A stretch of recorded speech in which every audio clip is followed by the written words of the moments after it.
So mental hospitals, very interesting subject. I've been in a couple, and it's been a while since I've actually been hospitalized, 2 years. But there are some things that you can never really forget. You know, because mental hospitals, they can be traumatic, they can be extremely stressful, and it can actually affect somebody in a negative way.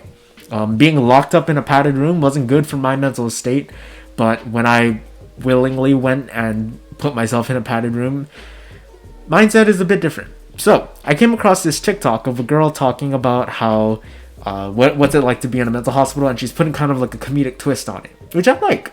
I enjoy her videos. They're interesting, and I can relate with them because you're taking a dour situation, you're taking a sad situation, and you're applying comedy to it, which is the great thing about comedy, making light of dark situations, you know. But enough of me rambling about it. Take a watch for yourself. Goldfish. Jordan, Yes. when was your latest bowel movement? A couple of days ago. Would you like something for that? Sure. Name something you're grateful for. You ask me this every day, and it's the same answer. Nothing. You're not leaving this hospital until you give me an answer. Fine, you want an answer? Okay, I'm grateful that I have the balls to kill myself and the will to keep trying so I won't have to continue living in this fucked up world for the chance of me turning into someone like you. At least you're honest. Why is everyone in line? Oh, after we do our vitals, we have to take morning medication. Yeah. Never have I ever gotten booty juiced. Never have I ever committed murder. Hey, you're new? Okay, don't sit by them because all they talk about is their self-remarks. And don't sit by them because all they talk about is their egos. Why do they take her blood so much? I honestly don't know, but if it means I can get out of here faster, I'm all down for it. That was an interesting video because not only do I know for a fact that this is what people in a mental hospital act like, or at least think like, it's pretty spot on. When I was in my second hospitalization, I was a bit more talkative, and you know, I was much more open to talking with other patients. And I remember on my first day, I was doing pastels, and this kid, he must have been like 12.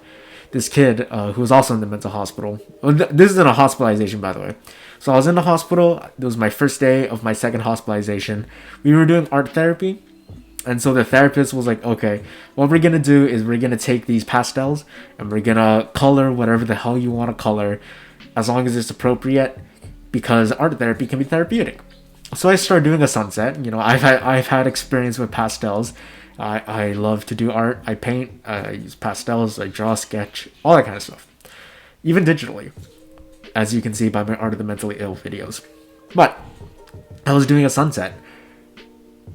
And this kid just walks up to me and he was like, hey, how the hell did you learn to do that? And I'm sitting here, it's like, oh, I took art classes in high school. Or, well, at the time I was in high school. So I took art classes in school.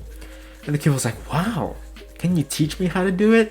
And he was the type of kid who would stay up late to, I don't know, like 12 o'clock. And the nurses, and I would hear the nurses come into his room, because his room was right next to mine. I'd hear the nurses come into his room and be like, I'm gonna call him Lex. Lex, you gotta go to sleep. Because he would be preoccupied with so many different things. But regardless, the point I'm trying to make is I was a bit more close with the patients in my second hospitalization. But what I quickly learned with that new openness and that new connectedness, what I learned is that mental patients in a mental hospital don't really tell much about their condition to others in group therapy and, you know, daily checkup, stuff like that. I think in the video the girl talks about, oh, what is one thing you're grateful for, which is something they ask every day. And it's hard to come up with an answer. So I used my positive thinking skills, and I was like, okay, I can move my fingers. I'm grateful I can move my fingers. Or, oh, I can think. Okay. Oh, I can see. Oh, I can hear. I can feel. You know, I'm able to be present in the moment. I'm able to use mindfulness skills. That is something that I would always say. But a lot of the time, the patients aren't really as open to treatment as I was. I had a very positive mindset. I had a positive mindset that was so positive that I was placed in a room with, oh well, not placed in a room, I had to share a room with one of the more troublesome patients. And honestly, I don't want roommates. Well, at least if I'm being hospitalized, I don't want roommates. I much prefer to be by myself. And if I do have a roommate, the most I'm gonna do in that room is sleep and read. But regardless, the way that the girl talks in the video is a lot like how people in the mental hospital think. You know, because you have those people. I had a friend or a past patient. He was suffering with very bad anxiety. And he was thinking to himself, and he was talking to himself, talking about how, the doctors are trying to poison him. When it came down to it, he was actually discharged before me.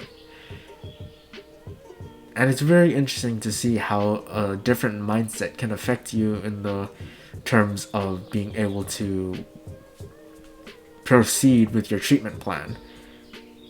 And yeah, I mean, like the girl says in the TikTok, she talks about how, oh, there are those people who always talk about ED and suicide and stuff like that. And then, well, like self-harm also is another one. But I was like, all these people talk about is football. I don't care about football. But then again, the patients who I was hospitalized with, I was upper teens at the time, and the other patients were like 12. But yeah, I mean, it's a pretty accurate way of portraying what it's like to be in a mental hospital in a positive way. So yeah, I just wanted to give my 2 thoughts about that. But regardless, I want to thank you for watching, if you're actually watching. If you want to DM me, my social links are down below. If you're in an emergency, I have emergency links down below. And I'll catch you in the next one. Ahui ho, malamo pono.